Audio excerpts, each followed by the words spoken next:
Hello and welcome to Palma de Mallorca. Yes, we are here in the Balearic Islands and we are looking forward to spending the day exploring. Yesterday we had a beautiful sea day on board Costa Diadema and we took part in a range of activities and thoroughly enjoyed ourselves. Now this is the second time we've been here. The first time was on Marella Explorer 2 back in October 2021. So there's no video evidence of that because we weren't filming then. You'll just have to believe us. Hi, if you're new to our channel, we are Tom and Dom Travel and we release a new cruise and travel related video every single week. So if you haven't done so already, make sure you hit that subscribe button and don't forget to give this video a like. It is a beautiful day here in Palma, although it is a little bit windy out on deck. We started the morning off by having a little bit of a lie-in, so we didn't go to our main restaurant for breakfast. Instead, we headed on up to the buffet. We were really surprised at just how quiet the buffet was. Very calm. You could easily find and select the things that you want. Here on board Costa Diadema in the buffet, it's not self-service. Food is served to you. During breakfast, they've got a huge selection of pastries, fruit, cereal, hot and cold meats. We have said that the fried breakfast could do with a little bit of improvement. Yeah, if you're used to that traditional English breakfast, those elements are not here, unfortunately. You can have lots of cold meats, you can have every type of egg you can think of, but something like traditional British bacon, sausage, hash browns are not the same, although they do them. Beans definitely do not taste the same, which is why we're going for some other options such as croissants like I've done today. I opted to go for some churros with a little bit of a chocolate dip, and I also had a croissant with some strawberry jam. I just had some cereal and I also tried those churros and they were delicious. A little bit too sweet for me, but I did enjoy them. We also had some buffet coffee as well as some juice. Plentiful selection available. You can get tea on board, which I do usually drink of a morning, but it is not those tea bags that we're used to, so the tea is not great. After breakfast, we just went back to the cabin, grabbed our bits and bobs and then made our way down to deck 0 to disembark the ship and explore Palma de Mallorca. Disembarkation was really easy. We got off the ship in no time at all and then started walking towards the cruise terminal itself. Now we are quite a distance away from the cruise terminal and there is an option to have a bus to get you into the centre of Palma de Mallorca, but it is quite pricey. Costa have put on a return trip into the centre of Palma from the ship, so it would save you the long walk to the port. However, it costs €15 each return. So what we did instead, we took a walk all the way along the pier to the cruise terminal. Yes, it is a bit of a walk. I'd say it probably takes about 10-15 minutes to get to the terminal building. From there, we just walked a little bit further to the main road where we picked up a taxi at the bargain price of €5. We were going to walk to the cathedral along the seafront. However, from the port, it is quite a significant walk.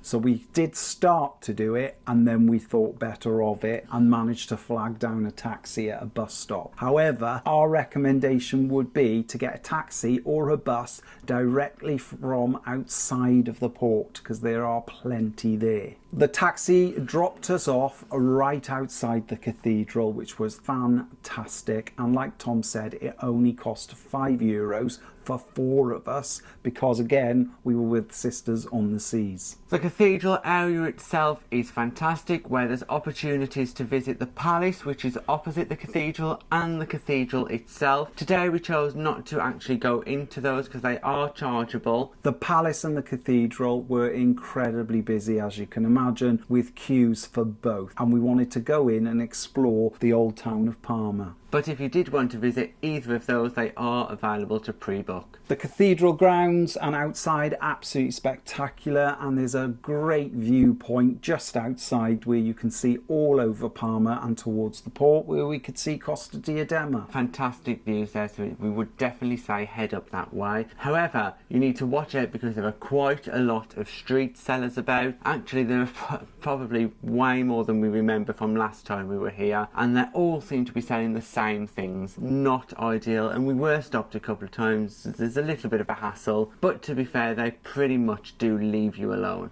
We started making our way through the old town, really narrow, beautiful streets, very traditional, and we picked up some postcards for our Patreons. So if you'd like a postcard along with many other benefits, then please consider supporting us on Patreon. So we continued walking through the streets of Parma. There were lots of narrow traditional streets, which is quite a contrast to those narrow streets in Italy. Parma feels much more well kept and much newer feel compared to what was a little bit run down in parts of Italy. Parma is a bustling city with many shops, lots and lots of tourists. It was incredibly busy. If you're looking for a port to do some shopping, Parma is the perfect place. You can just about find anything. We also stopped off for some lunch, where we found ourselves in a little square where we had some tapas. Really nice atmosphere. There was a little busker playing and the square itself was very busy. We managed to get a table for 4 and the tapas was delicious. We had some chorizo, we had some bread with some ali, and we also had patatas bravas, as you do when you're in Spain. All very, very nice. Lovely atmosphere there. The sun was on us in the square, so we had a fantastic lunch. After lunch, we continued to walk through the streets of Parma, where we came across another church. This one was free to enter. It was really beautiful, very well kept. It had some beautiful ornate decorations and paintings on the walls. It was a beautiful church and free to enter, so we recommend, if you don't want to pay that price for the cathedral, there's other options here in Parma. From our visit to the church, we continued to walk through the streets of Parma and found ourselves making our way back towards the cathedral. Again, we passed some beautiful sights. There was a fountain, some traditional Spanish houses, quite nice city. It's very surprising at just how large Parma is and how much of a bustling urban centre the city is. All in all, our round trip around Parma took around about 2.5 hours. We got to the cathedral where we jumped in another taxi and it took us all the way back to the port entrance. It did cost us €11 for the return trip for some reason, but all in all we saved ourselves a fair bit of money because the 4 of us would have cost €60 if we booked the coach transfers directly with Costa. We timed it just perfect getting back to the port because the weather now had taken a pretty nasty turn. There's been a lot of weather warnings for the vast majority of the ports that we visited during this cruise. As we arrived back towards the ship, we noticed there were some queues building, and this is the first time we've experienced queues to get back on the ship, and it seemed like everybody was wanting to get on at the same time. There were a number of coaches arriving and they were also piling into this queue, and there didn't seem to be much organisation at all. It was incredibly chaotic and frustrating, and the queues were just building and building and building. What could have helped is if we'd gone through security in the port, but instead here in Parma we had to use the ship's metal detectors and scanners, so that didn't help the queues. What also didn't help was there were embarking and disembarking passengers trying to make their way through these queues as well. It was a little bit chaotic, but I suppose we waited in that queue about 20 minutes to get back on board, and luckily for us it wasn't too bad, but behind us the queues were continuing to build. Once back on board, it was around about 5 o'clock, so we made our way back to our room to get ready for the evening. This evening, as we departed Parma, it was fantastic views in the dark. You could see the cathedral lit up and it was really nice to see, but the weather was continuing to get worse. The wind was whipping across our balcony and the rain was actually coming sideways, which is quite a feat because our balcony is sheltered, so for us to get wet it must have been bad, and the ship was moving quite a bit. Doesn't matter though, we still got ready, headed down for dinner, and it wasn't affecting us at all. We sat in our usual spot in the same restaurant we always do, the Club Elite restaurant, and it wasn't long before our waiter was pouring us a glass of wine. Tonight I chose to try the rosé, and I can say it's just as good as the white and the red. I just had a normal glass of red wine. The waiter came and delivered us one of our fantastic bread baskets,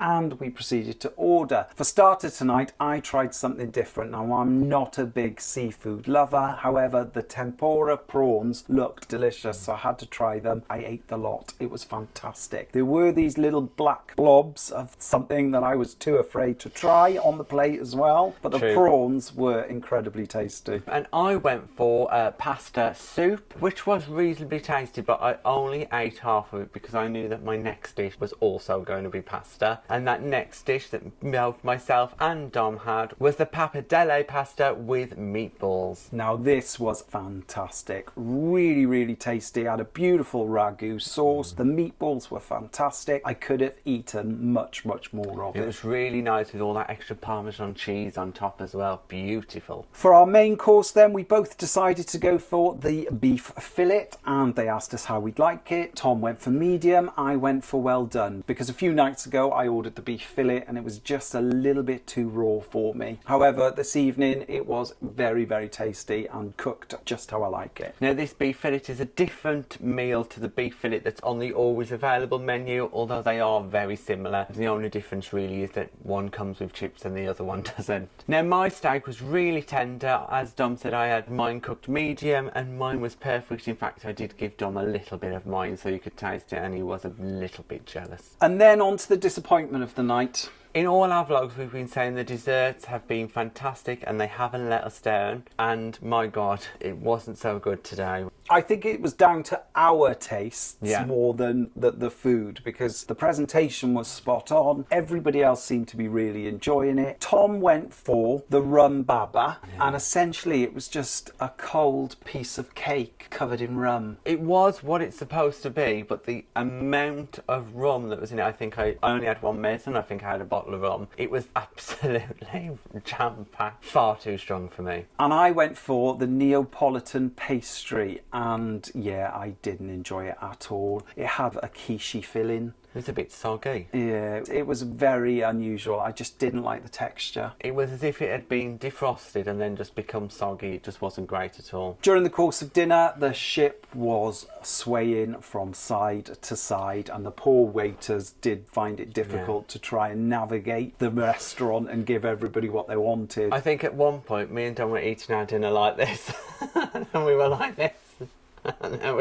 Speaking to Sisters on the Seas, their restaurant is the Florentino at the aft of the ship. They said during the course of their meal a lot of passengers couldn't eat and had to leave because it was that bad. However, we finished our meal. We didn't go for any coffees or limoncellos this evening. Instead, we headed out to have a little go at the casino. We were quite surprised to find the casino busier than it has been throughout the duration of this cruise. I think a lot of people had a bit of onboard spend. On Costa, if you do have onboard credit, you can use it towards the casino. Yeah, interesting to know, isn't it? That doesn't happen on most ships. After our little flutter in the casino, we made our way into the main atrium where Sisters on the Seas were waiting, and it was quite quiet in the main atrium. Much quieter than it has been on any other night, really. So no party in the atrium tonight, unusual for Costa. So we sat there, had a little drink, and it wasn't long before we headed towards the theatre. We were all really looking forward to tonight's performance. It was by the Illumination Dance Troupe, who won India's Got Talent. So last night we had the winner of Italia's Got Talent, and tonight we've got the winners of India's Got Talent, and their show was fantastic. Really, really entertaining, really creative, a wonderful use of lighting and technology on their suits. It was absolutely incredible to watch the performance. It was completely dark because in order for the effects of their lighting suits and their dance routines to sort of really stand out, everything needed to be dark. We were warned that we weren't allowed to use any flash photography because that would ruin the illusion. The show was relatively short. The intro, we had a little number from the onboard Costa crew doing a little dance routine, and then Illumination Dance Troupe got on stage and did their thing. There was a number of Michael Jackson tributes, India tributes with traditional Bollywood and Indian dancing. It was just incredible, really, really magical. After the theatre, we then headed to the All-Av Lounge, where we started to do some dancing, because tonight, the theme of tonight was black and red, although we didn't have anything black and red to wear. But to go with that black and red, it was a Latino party dance night, so music of a Spanish origin. We were quite surprised to find the Olaf Lounge incredibly quiet and nobody on the dance floor. So we sat there, had a drink, and it did get slightly busier, but then all of a sudden the animation team arrived and they were getting people up to dance.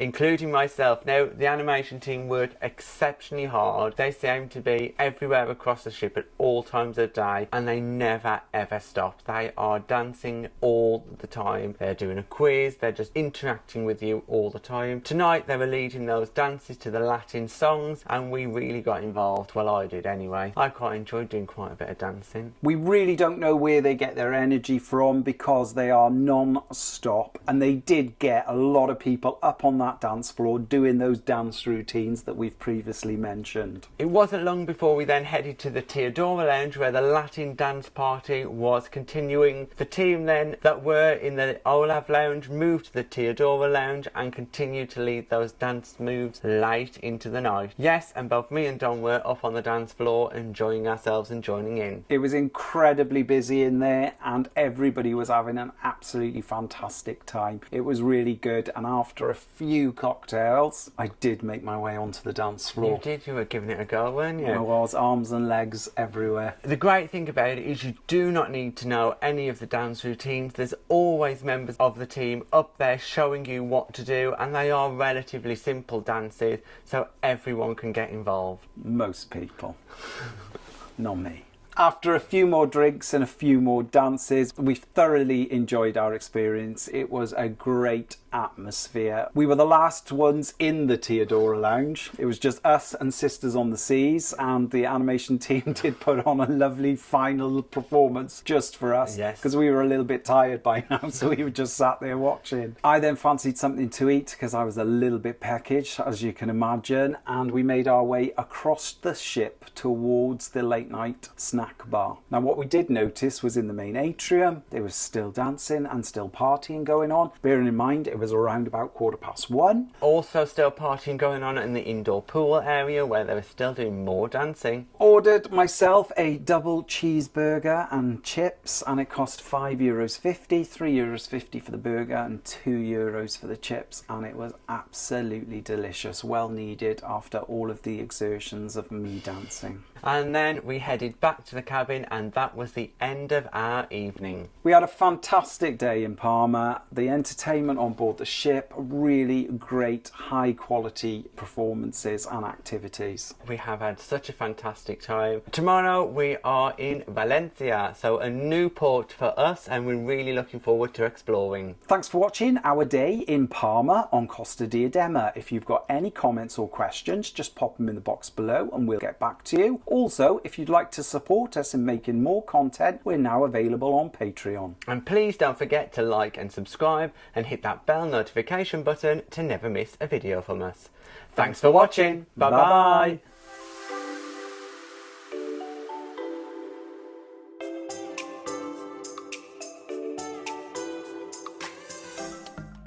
Thanks for watching. We've got lots more content available on our YouTube channel, so press that subscribe button. If you're interested in receiving daily updates, we're available on most social media platforms. Just search for Tom and Dom Travel.